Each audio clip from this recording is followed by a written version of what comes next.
ஆனால் அடுத்த ஒரு டிக்கெட் ஆகிட்டாங்க. 3 பேர்லாம் சேர்ந்தாங்க. 3 பேர்த்தையும் கூட்டிகிட்டு போட்டு கிளம்பி பூலாம்பட்டி போகணும். சரியான வெயில், மதிய டைமு. மதியம் 1 மணி ஆகுது. ரொம்ப நேரம்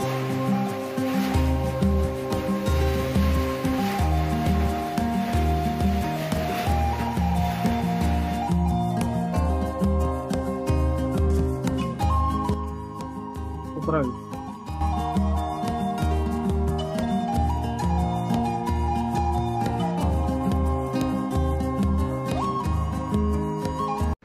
இன்றைக்கி ஒரு சூப்பரான இடத்துக்கு தாங்க நம்ம போகிறோம். ரொம்ப நாள் கழித்து நானும் போகிறேன். அந்த எக்ஸைட்மெண்ட் எனக்கு நிறையாவே இருக்குது. குட்டி கேரளான்னு சொல்லக்கூடிய பூலாம்பட்டி, அதை நோக்கி தான் நம்ம பைக்கில் கிளம்பியாச்சு. சரியான எடப்பாடிக்கே ஒரு 7 கிலோமீட்டர் இருக்கும்னு நினைக்கிறேன். நம்ம வந்து இன்றைக்கி சித்திரக்கோயில், அப்புறம் சேலத்துலேருந்து சித்திரக்கோயில் வழியாக சின்னம்பட்டி வந்து அங்கேருந்து இப்போ கொங்கனாபுரம் வழியாக போயிட்டுருக்கோம் எடப்பாடிக்கு. இன்னும் கரெக்டாக ஒரு 1/4 மணி நேரத்தில் இல்லை 20 நிமிஷத்தில் எடப்பாடி போயிடலாம். பூலாம்பட்டி போகணும். சரியான வெயில், மதிய டைமு. மதியம் 1 மணி ஆகுது. 1:20. இன்னொரு 2 மணிக்குள்ளே பூலாம்பட்டி போயிடலாம். 2:02க்குள்ள. லெஃப்ட் சைடில் போனால் சங்ககிரி, அதே மாதிரி திருச்செங்கோடு அந்த பக்கம் கொங்கனாபுரத்துக்கு நேராக போகணும். இங்கேருந்து 2 கிலோமீட்டர். நம்ம இப்போ வந்து கொங்கனாபுரம் ஊருக்குள்ளே வந்திருக்கோம். ரைட் சைடில் போனால் எடப்பாடி, அதுக்கப்புறம் அங்கேருந்து பூலாம்பட்டி. பூலாம்பட்டி அதை தாங்க குட்டி கேரளான்னு சொல்கிறாங்க. பூலாம்பட்டிக்கு சேலத்துலேருந்து பஸ் வசதியும் இருக்குது. நீங்கள் எடப்பாடி, அப்புறம் எடப்பாடியிலேருந்து பூலாம்பட்டிக்கு பஸ்ஸு போகணும். இல்லை சேலத்துலேருந்து டைரெக்டாக பூலாம்பட்டி வரைக்குமே பஸ்ஸு போகுது. ஸோ உங்களுக்கு டோட்டல் கிலோமீட்டர் 55 கிலோமீட்டர் ஆகும். இதே வந்து மகுடஞ்சாவடி இல்லை அந்த சைடு ஈரோட்லேருந்து வரவங்களுக்கு கொஞ்சம் டிஸ்டன்ஸ் வந்து கம்மியாகும், இல்லைனா அதிகமாகலாம். ஸோ வாங்க நெக்ஸ்ட்டு நம்ம பூலாம்பட்டி எப்படி இருக்குங்கிறது அடுத்து நம்ம பார்க்க போகிறோம்.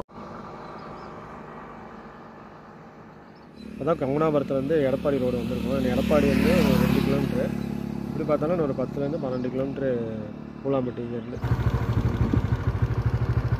ஸோ ஸ்ட்ரெயிட்டாக போனால் பூலாம்பட்டி இன்னும் ஒரு 10 கிலோமீட்டர் தான். ஸோ கிளைமேட் வந்து சேலத்தை வந்து கிளம்பும் போது பயங்கர வெயிலாக இருந்துச்சு. ஒரு மணி நேரத்துலேயே வந்து பார்த்திங்கன்னா மழை வர மாதிரி இப்போ கிளைமேட் இருக்குது. பார்க்குறதுக்கு அட்டகாசமாக இருக்குது. இந்த பூலாம்பட்டிங்கிறது மேலே மேட்டூர்லேருந்து வர தண்ணி தான் இங்கே பூலாம்பட்டி வழியாக அடுத்தடுத்து ஊருக்கு எல்லா ஊருக்கும் பாஸ் ஆகி போகும். அடுத்து பவானி, குமாரபாளையம் அந்த வழியாக. இப்போ பார்க்கும்போது இந்த தண்ணி காவேரி தண்ணி எல்லா ஏரியாவும் பசுமையாக்கிட்டு வர மாதிரி இந்த பூலாம்பட்டி சரௌண்டிங்கும் பார்த்தீங்கன்னா எவ்வளோ பசுமையாக இருக்கும்.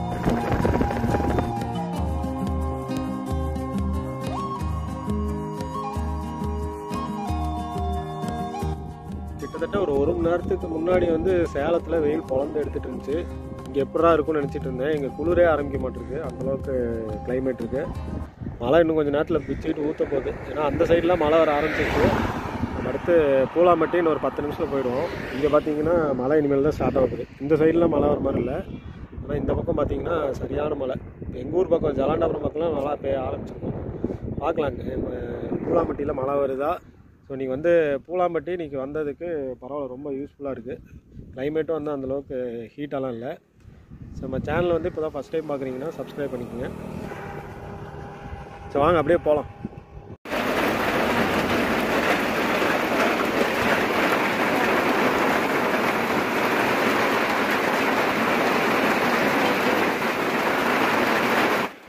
மலையை பார்க்குறது யாருக்கு தாங்க பிடிக்காது.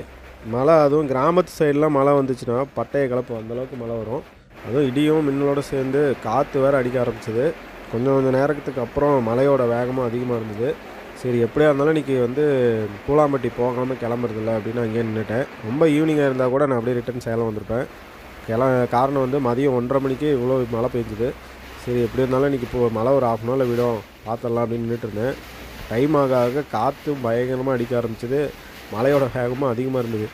ஆட்டவா என்ன பண்ணுறது அப்படின்னு நின்றுட்டு இருந்தேன். 2:30 மணிக்கு மேலே தான் மழை விட்டுச்சு. 1.5 மணி நேரத்துக்கு மேலேயே மழை. அங்கே பூலாம்பட்டிலேயும் லைட்டாக தூரல் இருந்தது. இந்த இடத்துல இருந்து பூலாம்பட்டிக்கு வெறும் ஒரே 1 கிலோமீட்டர் தான். 1 கிலோமீட்டருக்கு முன்னாடியே அந்த மழை ஸ்டாப் பண்ணிடுச்சு. அப்புறம் 2:30 மணிக்கு மேலே தான் அங்கே போனேன். அதுக்கப்புறம் போனது ஒரு பிளஸ்ஸிங் மாதிரி சூப்பரான வியூஸு. ஏன்னா வெயிலில் போய் அங்கே வீடியோ எடுத்திருந்தால் கூட அந்தளவுக்கு இருந்திருக்காது. மழை பெஞ்சோடனே ஒரு கிளைமேட் இருக்கும்ல, அதில் வந்து நம்ம வீடியோ எடுக்கிறது அட்டகாசமாக இருக்கும். அதில் இன்னொரு சிறப்பு என்னென்னா, இந்த கடையில் ஒரு வாழைப்பழம் வாங்கி சாப்பிட்டேன். எந்த ஊர்லேயும் இல்லாத விலையாக ஒரு வாழைப்பழம் 2 ரூபா தான். 2 வாழைப்பழம் 4 ரூபா. 10 ரூபா கொடுத்ததுக்கு அழகாக வந்து சில்லறை மீதி 6 ரூபா கொடுத்துட்டாங்க. ஸோ நம்ம ஃபைனலாக பூலாம்பட்டி வந்துட்டோம்.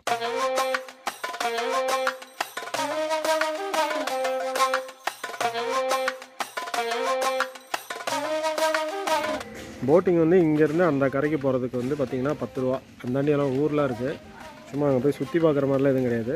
இந்தாண்டு அந்தாண்ட வீட்டுக்கு இங்கேருந்து அந்த பக்கம் போகிறவங்களுக்கு வந்து பார்த்திங்கன்னா 10 ரூபா. இங்கேருந்து கடை வந்து பார்த்திங்கன்னா இந்த முன்னாடியே 2 கடை மீன் கடை இருக்குது.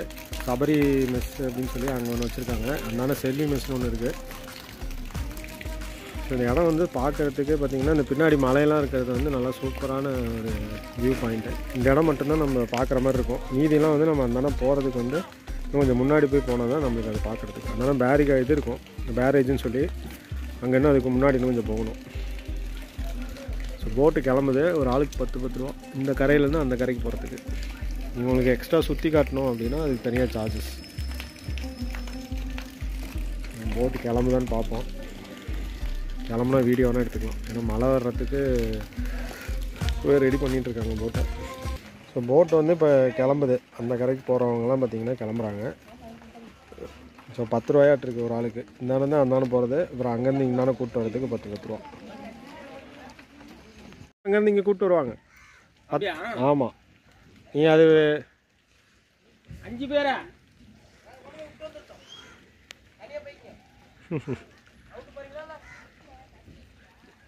அப்படியே போய் இப்படியே வரத்தான், அப்படியே போய் இப்படியே வந்துட்டோம்.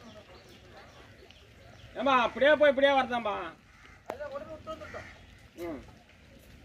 தனியாக போங்கங்கிறாரு. தனியாக போனீங்களா அதுக்கு எக்ஸ்ட்ரா அமௌண்ட் வாடகை மாதிரி பேசுவாங்க. கிட்டத்தட்ட 2 மணி நேரத்துக்கு மேலே மழை பெய்யுது. மணி 3 போகுது. ஆமாண்ணா, முன்னேருந்து மழை கரெக்டாக 1:30 1:45 ஸ்டார்ட் ஆன மழை. செம சூப்பரான கிளைமேட்டுக்கு போட்டு வந்து இப்போ தான் கிளம்புது. அந்த கரைக்கு போயிட்டு திரும்ப 5:30 மணிக்கு தான் அங்கேருந்து வருமாமா. பரவாயில்ல, நான் ஏறலான்னு நினச்சேன். ஏறி இருந்தேன்னா அப்புறம் 5:30 மணி வரைக்கும் அங்கே உட்காந்துட்டு இருக்கணும். மணி 2:50 தான் ஆகுது. இப்போ நம்ம எக்ஸ்ட்ரா இந்த மாதிரி போயிட்டு தனியாக வேணுனாலும் போட்டு வாடகைக்கு எடுத்துக்கலாம். 700 ரூபா கிட்ட ஆகும்னு நினைக்கிறேன். 10லேருந்து ஒரு 7-8 பேர் போகலாம். தான் இந்த ஒரு போட் நிற்கிது, இதில் வந்து ஒரு 7 பேர் போகிற மாதிரி இருக்கும். இந்த மாதிரி போகிற போட்டு வந்து 10 ரூபா தான். ஒரு 10 பேர் தான் அதில் போகிறாங்கன்னு நினைக்கிறேன். 10 பேர் சேர்ந்ததுக்கப்புறம் கூட்டிகிட்டு போகிறாங்க. போய் அந்தாண்ட கரை வந்து பார்த்திங்கன்னா நீளத்துக்கு வீடுகள் தான் இருக்குது. அங்கே சாப்பிட்ற இடம் அந்த மாதிரிலாம் கிடையாது. இங்கேருந்து போகிறவங்க போய் பார்த்துட்டு ரிட்டர்ன் வர்றதும். போட்டு தனியாக எடுத்துகிட்டு போகிறதா இருந்தால் எவ்வளவு பாருங்கள், 700 ரூபா போட்டு தனியாக எடுத்துகிட்டு போகிறதுக்கு. அந்த கரைக்கு நேராக இப்படி போகிறாங்க. அது குறிப்பிட்ட நேரத்துக்கு தான் போட் இருக்க மாட்டேங்க. ஏன்னா அந்தாண்ட வந்து கரையில் வந்து ஆளுங்க ரெகுலராக இல்லை. சேர்ந்தால் மட்டும்தான் திரும்ப அங்கேருந்து போட் எடுப்பாங்க. இப்போ நீங்கள் வேணும் அப்படின்னா தனியாக வேணும்னா வாடகைக்கு மாதிரி பேசிக்கலாம். 700 ரூபாயாட்டிருக்கு. ஒரு 1/4 மணி நேரம், ஒரு 20 நிமிஷம் வந்து இந்த சரௌண்டிங் ஃபுல்லாக சுற்றி காட்டிட்டு கூட்டிகிட்டு வந்துடுவாங்க. ஒரு 7 பேர் வரைக்கும் அதில் போகலாம். மக்கள்ஸ், நான் கேட்ட வரைக்கும் டீட்டெயில் என்னென்னா, இந்த 10 ரூபா டிக்கெட்டுங்கிறது இந்த கரையிலேருந்து அந்த கரைக்கு அங்கே குடியிருக்கவங்களோ நாங்கள் வேலை விஷயமா போகிறவங்களுக்கு அந்த மாதிரி. நீங்கள் அதே போட்டில் நான் 20 ரூபா கொடுக்குறேன், அங்கே கூப்பிட்டு வாங்கன்னா கூப்பிட்டு வர மாட்டாங்க. அதுக்கு வந்து அவங்க ரவுண்ட் ட்ரிப்னா 50 ரூபா கேட்குறாங்க. இந்த மாதிரி அந்த கரைக்கு இதிலேருந்து இந்த நீளத்துலேருந்து அந்த நீளத்துக்கு, இந்த கரையிலேருந்து அந்த கரைக்கு போயிட்டு உடனே வர்றதா இருந்தால் 50 ரூபா. இல்லை எங்களுக்கு கொஞ்சம் இந்த மலை அந்த இது வரைக்கும் கூட்டிகிட்டு போய் காட்டுங்க அப்படின்னா அவங்க ஒரு டிஸ்டன்ஸ் சொல்கிறாங்க. ஒரு தென்னை மரம் அந்த லைன்லாம் அந்த வரிசையில் அங்கே தென்னை மரம் நிறையா தோப்பாட்டு இருக்குது. அது வரைக்கும் கூட்டிகிட்டு போயிட்டு ரிட்டர்ன் கூப்பிட்டு வரதுக்கு இந்த மாதிரி ஒரு 10 பேர் உட்கார்ற மாதிரி ஒரு போட்டு இதை எடுத்துகிட்டு போயிட்டீங்கன்னா 700 ரூபா கேட்குறாங்க. இந்த போட்டு இருக்குது. 2 விதமான ஃபேர் வந்து அங்கே கிடைக்கும். நீங்கள் அந்த கரைக்கு போய் இறங்கிட்டு இதை வேலையெல்லாம் முடிச்சுட்டு திரும்ப ரிட்டர்ன் வரீங்கன்னா அதுக்கு ஓகே, நீங்கள் 10 ரூபா கொடுத்துட்டு அந்த போட்டில் போயிடலாம். இல்லை எனக்கு அந்த பக்கம் எதுவும் வேலை இல்லை, சும்மா சுற்றி தான் பார்க்கணும் அப்படின்னா 50 ரூபா கொடுத்து போகணும். இல்லை எனக்கு இந்த இடமே நல்லா எக்ஸ்ப்ளோர் பண்ணி பார்க்கணுன்னா 700 ரூபா கொடுக்கணும். இதுதான் அங்கே ஃபேர்.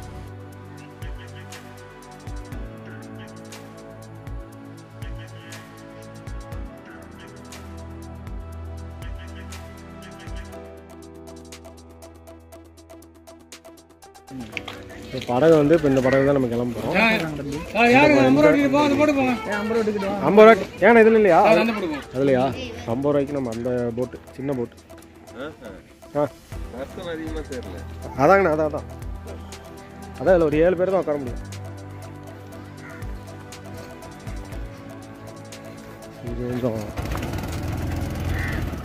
போட்டு இது சூப்பரான ஐயோப்பா சரியாக வளர்க்குது. நம்ம வந்து படகிட்ட போட்டுட்டு வந்தாச்சு.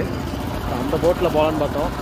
பார்க்குறதுக்கு உங்களுக்கு சுற்றி கேரளா மாதிரி தெரியும். ஏன்னா சுற்றியும் பார்த்தீங்கன்னா தண்ணி தான், அப்படியே காவிரி பார்டரு.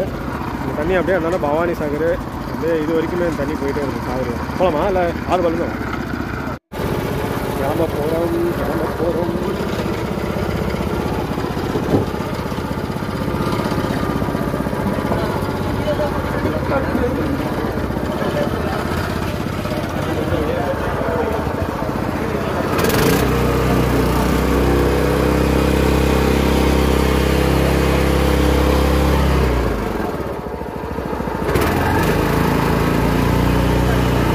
ஆயிடுச்சு. என்னதான் நம்ம போட்டில் போகிறதுக்கு ஆசை இருந்தாலுமே ஒரு சில டைமில் வந்து கொஞ்சம் மனசில் ஜர்க் ஆகும். ஏன்னா நம்ம வந்து தண்ணி இருக்க இடத்துல போகிறோம், நம்மளுக்கு வேறு ஒரு நீச்சலும் தெரியாது ஒன்றும் தெரியாது அப்படின்னு. இருந்தாலும் இந்த போட்டில் வந்து அந்தளவுக்கு ஸ்பீடும் கிடையாது, ஒரு நார்மலான ஸ்பீடு தான். இதே ஆற்றுல வந்து தண்ணி அதிகமாக போகுது, இல்லை ஆற்றுல வெள்ளம் வருது அப்படின்னாலாம் கண்டிப்பாக அலோவ் பண்ண மாட்டாங்களா தான் இருக்கும். அதுக்கு வந்து வேறு விதமான போட்டில் போவாங்க. இது ரொம்ப சின்ன போட்டு, ஸ்பீடும் ரொம்ப கம்மி. ஸோ அது வந்து அது ஒரு விஷயத்தில் பாராட்டலாம். அதே போல் இந்த ஆறும் வந்து பார்த்திங்கன்னா இந்த இடத்துல ஆழம் வந்து 60 அடி ஆழம் இருக்குங்கிற மாதிரி சொன்னாங்க. சரி, எது இருந்தாலும் நம்மளுக்கு மழையும் கிடையாது, அந்தளவுக்கு காற்று இல்லை. ஸோ அதனால் கொஞ்சம் சேஃப்டி நாம்ஸோடு தான் நானும் போயிருந்தேன். போட்டு வந்து எனக்கு ஃபஸ்ட்டு வந்து நான் போட்டில் இன்றைக்கி வருவேங்கிற மாதிரி எனக்கு ஐடியாவே இல்லை. ஏன்னா போட்டை நான் பார்த்தேன், போட்டு வந்து சரி எல்லாம் போகிறாங்க, எவ்வளோ ரேட் வேணால் கேட்டுட்டு போட்டுருவோன்னு நினச்சேன். அது என்னமோ ஒரு 2-3 பேர் எல்லாம் சேர்ந்து போகிறதுக்கு ஸ்டார்ட் பண்ணாங்க. 50 ரூபான்னு மட்டும் சொன்னாங்க. 50 ரூபானதுனால நானும் ஏறிட்டேன். ஏன்னா 700 ரூபா கேட்டிருந்தாங்கன்னா ஒரு 4 பேர் 5 பேர் சேர்ந்து எடுத்துகிட்டு போகிற போட்டு 700 ரூபா சொன்னாங்க. நான் அந்த மாதிரி இருந்தாலும் ஏறி இருக்க மாட்டேன். சரி, 50 ரூபா சொன்னதுனால ஓகே கொஞ்சம் ஜஸ்ட்டு எக்ஸ்ப்ளோர் பண்ணலாம் அப்படின்னு. செம்ம சூப்பரான ஒரு ஃபீலு. என்ன உட்கார்றதுக்கு வந்து எதனால் உட்காரலைன்னா அந்த டேபிள் அந்த உட்கார இடம்லாம் ஈரமாக இருந்தது. ஸோ அதனால தான் அதில் உட்காரல. மற்றபடிக்கு உட்காந்துட்டு போயிருந்தாலும் செமையாக இருந்திருக்கும். இதில் வந்து இன்னொரு விஷயம் என்னென்னா, போட்டு வந்து இந்த 2 மலைக்கு நடுவில் வந்து தண்ணி போகிறதுக்கும் இந்த போட்டில் போகிற வியூலாம் வந்து சூப்பராக அட்டகாசமாக இருந்துச்சு. ஸோ என்ன இது கொஞ்சம் ஒரு சில இடத்துலலாம் வந்து இந்த பூலாம்பட்டியிலேயே அந்த கரை ஓரமாக ஒரு சில இடத்துல போனீங்க அப்படின்னா ஆழம் கம்மியாக இருக்கும். அந்த மாதிரி இடத்துல நீச்சல் தெரிஞ்சால் மட்டும் தண்ணியில் இறங்குங்க. நீங்கள் அப்படி இறங்குனீங்கன்னா குளிக்கிறதுக்கு அந்த மாதிரி இடம் இருக்கலாம். ஆனால் இந்த இடத்துலலாம் வந்து யாருமே குளிக்கலை, ஏன்னா ஆழமாக அதிகமாக இருக்கும். இதுலேயே வந்து அந்த கரையில் இருக்கவங்களுக்குலாம் வந்து அது கொஞ்சம் ஆழம் கம்மியாக இருக்கலாம். அந்த இடத்துலலாம் வந்து ஒரு சில பேர் தண்ணி குளிச்சிட்டு இருந்தாங்க. நான் தண்ணியிலையும் இறங்கலை, நம்மளுக்கு நீச்சலும் தெரியாது. ஸோ அதனால் அந்த ரிஸ்க்லாம் நான் எடுக்கிறதில்ல. போட்டில் போனது கூட காற்று கம்மியாக இருந்தது, கொஞ்சம் புயல் இல்லை மழை வர மாதிரி இருந்ததுன்னா நான் கண்டிப்பாக ஏறி இருக்க மாட்டேன். அதுலேயும் இவ்வளோ இப்போ எனக்கு முன்னாடி வந்து ஒரு 3 பேர் அவங்க லோக்கல்லேருந்து வந்தவங்க, அவர் கூட ஒருத்தர் வந்தார். அவரை வந்து இவங்க ஃபோர்ஸ் பண்ணி வாங்க போகலான்னாங்க. அவர் ஏறவே இல்லை. ஸோ ஒரு சில பேருக்கு போட்டில் போகிறது இந்த மாதிரி தண்ணியில் போகிறதெல்லாம் பயமாக இருக்கும். ஸோ எனக்கு அந்த கொஞ்சம் பயம் இருந்தது, ஆனால் வெளியில் காட்டிக்கல, அப்படியே ஜாலியாக போயிட்டு வந்தாச்சு. பஸ்ஸில் ரன்னிங்லேயே இறங்கி பார்த்துருப்போம், போட்டில் ரன்னிங்கில் இறங்கி பார்த்துருக்கீங்களா? இப்போ அதை நீங்கள் பார்க்க போகிறீங்க. அந்த 2 பசங்க பாருங்கள், போட்டு ஸ்லோ பண்ணோடனே கரையில் இறங்குறதுக்கு அப்படியே ஜம்ப் பண்ணுவானுங்க.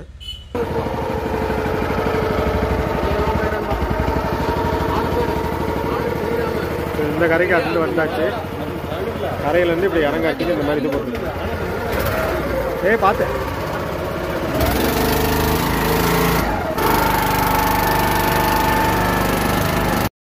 இந்த மாதிரி கரையோரத்தில் வாழ்கிறவங்களோட லைஃபு நல்லா பிளஸ்டு தாங்க. காலையில் எழுந்திரிச்சா ஜாலியாக அப்படி இந்த மாதிரி கரையில் வந்தோன்னா காலையில் நல்லா ஜாலியாக ஒரு ஸ்விம்மிங் பண்ணி குளிச்சுட்டு நல்லா ரெஃப்ரெஷ் ஆகிட்டு போகலாம். அது ஒரு லைஃப் தான் அவங்களுக்கு கிடைச்ச ஒரு இதுன்னே சொல்லுவேன்.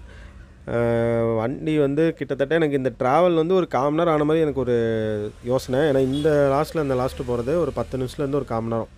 ரொம்ப ரொம்ப பெஸ்ட்டுன்னே சொல்லுவேன் இந்த ரேட்டு. ஏன்னா மற்ற இடத்துலலாம் போகும்போது ரேட்டு கொஞ்சம் அதிகமாகவே இருக்கும். ஏற்காட்லேயும் போட்டிங் போயிருக்கேன். ஏற்காடு போட்டிங்கோட கம்பேர் பண்ணும்போது இது டிஸ்டன்ஸும் அதிகமாக போகிற மாதிரி இருந்துச்சு. டைமும் ஓகே, டைமும் வந்து ஒரு 1/4 மணி நேரம். 1/4 மணி நேரத்துக்கு 50 ரூபாங்கிறது ஒரு நல்ல அமௌண்ட்டு தான். ஸோ நானும் வந்து பூலாம்பட்டி பார்த்திங்கன்னா ஃபேமிலியாக போகணுன்னு தான் எனக்கு ஒரு ஐடியா. ஸோ ஜஸ்ட்டு இன்றைக்கி வந்து கிளம்பி வந்துட்டேன், எப்படி இருக்குன்னு பார்க்கலாம் அப்படின்னு. ஸோ பார்த்த அன்றைக்குமே ரொம்ப சூப்பராக இருந்தது. ஸோ இதே ஃபேமிலியாக வரவங்களுக்கு இன்னொரு ஐடியா என்னென்னா, நீங்கள் இங்கே வந்து மீன் வந்து நல்லா ஃப்ரெஷ்ஷாக கிடைக்கும். ஸோ மீன் வேணுன்னா வாங்கி நீங்கள் அவங்கள்ட்ட கொடுக்குறீங்கன்னா அவங்களே செஞ்சு கொடுத்துருவாங்க. இல்லை கடையிலையுமே மீன் வச்சுருக்காங்க, அது வேணுனாலும் நீங்கள் வாங்கிக்கலாம். இல்லை வீட்டிலேருந்தே சமைச்சு எடுத்துகிட்டு வந்து இங்கே கரையெல்லாம் இருக்கும், அந்த கரையில் உட்காந்து சாப்பிட்றது அந்த மாதிரிலாம் பண்ணலாம். ஸோ அது வந்து ஒரு சூப்பரான ஒரு டைம் பாஸ் பண்ணுறதுக்கு ஒரு ஃபேமிலியாக வர்றது நல்ல இடம்னு சொல்லுவேன். ஏன்னா ஒகேனக்கல்லில் உங்களுக்கு தெரியும், இன்னும் ஒகேனக்கல் நான் போனதில்லை. அடுத்து ஒகேனக்கல் போய் பார்க்கணும் எப்படி இருக்குன்னு. ஒகேனக்கல்லில் கூட்டம் வந்து அதிகம். ஸோ அந்த கூட்டத்தை கம்பேர் பண்ணும்போது இங்கே வந்து நம்மளுக்கு ரொம்ப ரிலாக்ஸ்டாகவும் இருக்கும். அதே போல் டைமும் ரொம்ப நேரம் ஸ்பெண்ட் பண்ணலாம். ஏன்னா தண்ணியில் வந்து நீச்சல் தெரியாதவங்க இறங்காதீங்க, அதுதான் கொஞ்சம் ரிஸ்க்கு. மற்றபடிக்கு இந்த இடம் வந்து ரொம்ப சூப்பரான இடம், டூரிஸ்ட்டு பிளேஸு. அதுவும் இப்போ கொஞ்சம் எல்லாம் எக்ஸ்பேண்ட் பண்ணி கட்டிகிட்டு இருக்கிறதா சொன்னாங்க. அதனால் ஃப்யூச்சரில் இன்னும் இந்த இடம் வந்து ரொம்ப சூப்பராக மாறுறதுக்கு நிறைய சான்சஸ் இருக்குது.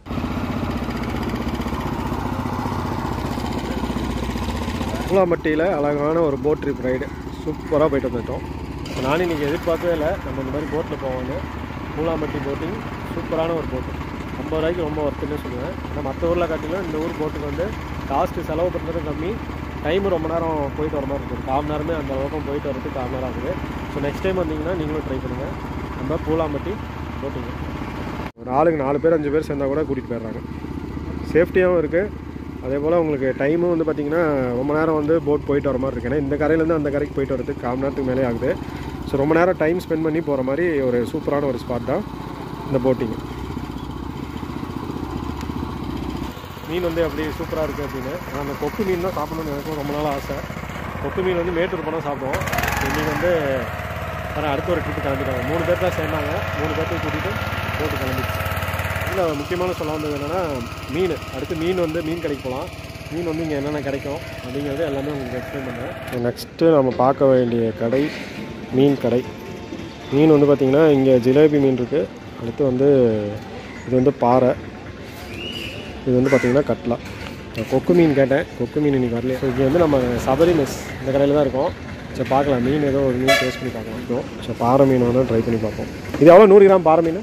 100 கிராம் 40 ரூபாங்க. 1/4 கிலோ 100 ரூபா. இல்லை பாறை தானே இது? பாறை இதுதானே பாறை. ஓ இது சில்லி வந்து ஜிலேபியா? இது எவ்வளோ பீஸ்? ஒன்று பீஸ் 40 ரூபாங்க. அது சைஸை பொறுத்து 50 60. ஓகே. சைஸை ஆனால் இங்கே நம்ம சாப்பாடு தான் 70 ரூபா. குழம்பு மீன் ஒரு செட் 50 ரூபா. சரி ஓகே. இது பீஸ் நம்ம இங்கே கிடைக்கிற மீனா இல்லை வெளியில்? ஆற்று மீன் ஜிலேபி ஆற்று மீன் வந்து வெளியே பாறை வந்து வெளியே வெளில வந்துடும். ஜிலேபி இங்கே கிடைக்கிறது. சரி வேணா 50 ரூபா பீஸ் ஒன்று போடுங்க. கல்ல போட்டு இல்லை இதில் இது மாதிரி ஃப்ரை பண்ணுறது எண்ணெயிலே போட்டுக்கணும். இது வந்து நம்ம இங்கேயே கிடைக்கிற மீன். சரி இதெல்லாம் அவங்க வெளியிலேருந்து வரும். அதனால் நம்ம டேம் இங்கே கிடைக்கிற மீன் ட்ரை பண்ணி பார்க்கலாம். இது ஜிலேபி பீஸ் 50 ரூபாய்ட்டு இருக்குது. சரி இவங்க கடை பார்த்திங்கன்னா அப்படியே அந்த பார்டர்லேயே தான் இருக்குது. அந்த பரிசல் ஏறுற இடத்துக்கு பக்கத்துலேயே தான் இருக்குது. நிறைய பேர் வந்து இங்கே எக்ஸ்ப்ளோர் பண்ணியிருக்காங்க. இங்கே தான் சாப்பிட்றோம். சபரி மெஸ் ஒரு மெயின் ஸ்பாட்டே இந்த இடம் தான். இந்த இடத்துல வந்து பஸ் ஸ்டாப்பு எல்லாமே இங்கே தான் இருக்கும். வந்தீங்கன்னாவே இந்த மெஸ்ஸு சபரி மெஸ்ஸு இங்கேயே இருக்குது. இந்த போட்டுக்கு போகிறதுக்கு எல்லா வசதியுமே இங்கே தான். ஸோ இந்த போட்டுக்கே இப்படி சைடில் தான் கீழே இறங்கி போனோம். வர்றதும் இந்த மெயின் ஸ்பாட்டு இங்கே தான். நீங்கள் இந்த சைடில் போனால் சேலம் ரோடு. இதெல்லாம் வந்து இந்த பக்கம் போகிறது வந்து ஜலாண்டபுரம் இந்த ரோடு. எடப்பாடி இந்த சைடு போனால் தான் எடப்பாடி.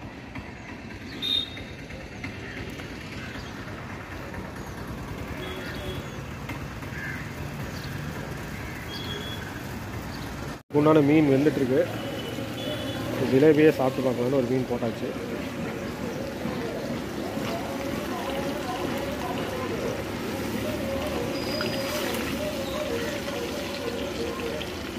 சரி இவங்களும் வந்து பார்த்திங்கன்னா சபரி மெஸ்லேயும் மீன் எடுத்து கொடுத்தீங்கனாலும் செஞ்சு கொடுத்துருவாங்க. இல்லை இவங்கள்ட்டே மீன் வேணுனாலும் கிடைக்கும். ஜிலேபி இருக்கும், பாறை இருக்குது. அது வந்து ஜிலேபியில் போடுற சில்லி பீஸ். 1 கிலோவுக்கு எவ்வளோ சொன்னீங்க? மீன் 120 ரூபா. கிலோவுக்கு 100. சாப்பாடு அந்த இதெல்லாம் சாப்பாடு 70 ரூபா. இப்போ மீன் வந்து பொரிச்சு குழம்பும் மீன் பொரிச்சு தர்றதுக்கு 120 ரூபா கிலோவுக்கு. மீன் இங்கேயே கிடைக்கும்ல பக்கத்தில்? முன்னாடி மார்க்கெட் இருக்குது. இங்கே இந்த சைடு ஒரு கடை இருக்குது. ஓகே. ஒரு நாள் டைம் ஸ்பெண்ட் பண்ணுறதுக்கு ஒரு சூப்பரான இடம். இந்த ரிலாக்ஸ்டாகவும் இருக்கும். க்ரௌடும் அந்தளவுக்கு இல்லை. வந்தால் போட்டிங் போயிட்டு உங்கள் டைம் அங்கே ஒரு ஹவர் இது பண்ணிவிட்டு மீன் வாங்கி கொடுத்துட்டு போனீங்கன்னா எல்லாம் செஞ்சு வச்சுருவாங்க.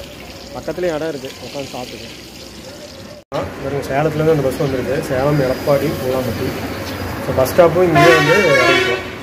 இங்கே இருந்தால் பஸ்ஸும் கிளம்பும். பஸ் ஸ்டாப்பும் இதே தான். பூலாம்பட்டிக்கு உண்டான பஸ் ஸ்டாப் இல்லை.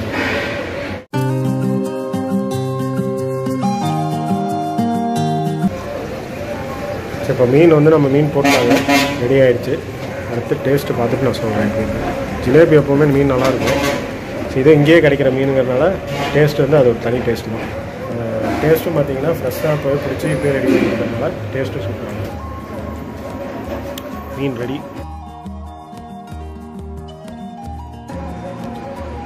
சூப்பரான ஒரு ஜிலேபி.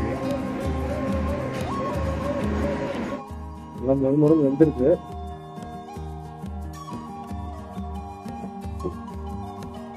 அப்புறம் நிறைய நல்லா பீஸ் வந்து வந்துடுச்சு.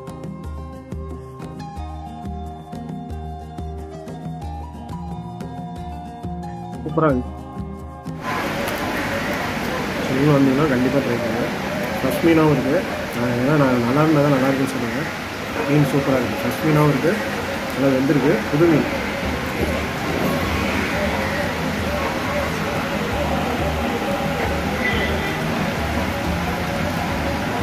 இது நல்லா பண்ணியிருக்கீங்க, டேஸ்ட் நல்லா இருக்கு. மீன் மசாலா காரம் கம்மியாக தான் காரம் கம்மியாக இருக்கு. அதான் இப்போ நீங்களே ரெடி பண்ணுற மசாலா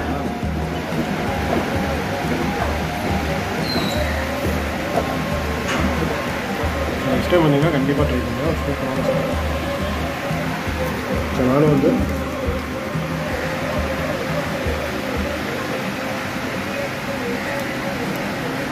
கறி நல்லா பஞ்சாட்டாக இருந்துச்சு.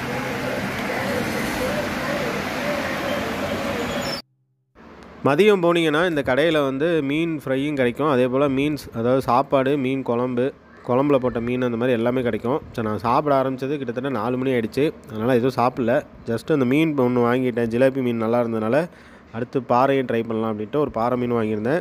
ஜிலேபி வந்து நல்லா ஃப்ரெஷ்ஷாக இருக்கிறதுனா அங்கேயே பிடிக்கிற மீன், உடனே பிடிச்சி உடனே க்ளீன் பண்ணி அவங்க இந்த வறுத்து கொடுக்குறாங்க. அதனால் டேஸ்ட்டு செம சூப்பராக இருந்தது. நெக்ஸ்ட் டைம் போனீங்கன்னா மறக்காமல் நீங்களும் ட்ரை பண்ணுங்கள், அருமையான டேஸ்ட்டு. ஸோ நெக்ஸ்ட்டு இந்த மாதிரி ஒரு நல்ல வீடியோவில் மீட் பண்ணுறேன். ஏன்னா சம்மர் வெக்கேஷனுக்கு நிறைய பேர் எங்கே போகிறது, பக்கமாக எங்கேயோ ஒரு இடம் இருந்தால் பரவாயில்லன்னு நினைப்பாங்க. ஸோ அந்த மாதிரி இருக்கவங்களுக்காக தான் இந்த மாதிரி ஒரு வீடியோ எக்ஸ்ப்ளோர் பண்ணலாம் அப்படின்னு சொல்லிட்டு போய் பண்ணிகிட்ருக்கேன். நம்ம சேனலுக்கு வந்து கண்டிப்பாக உங்களோட சப்ஸ்கிரைப் அண்டு லைக் கொடுங்க. நீங்கள் பண்ணுற ஒவ்வொரு சப்ஸ்கிரைப் அண்ட் லைக்கும் எனக்கு வந்து ரொம்ப என்கரேஜாக இருக்கும். அடுத்தடுத்து எனக்கு வீடியோ பண்ணுறதுக்கும் எனக்கு ஒரு மோட்டிவாக இருக்கும். ஓகேங்க, தேங்க்ஸ் ஃபார் வாட்சிங். பாய்.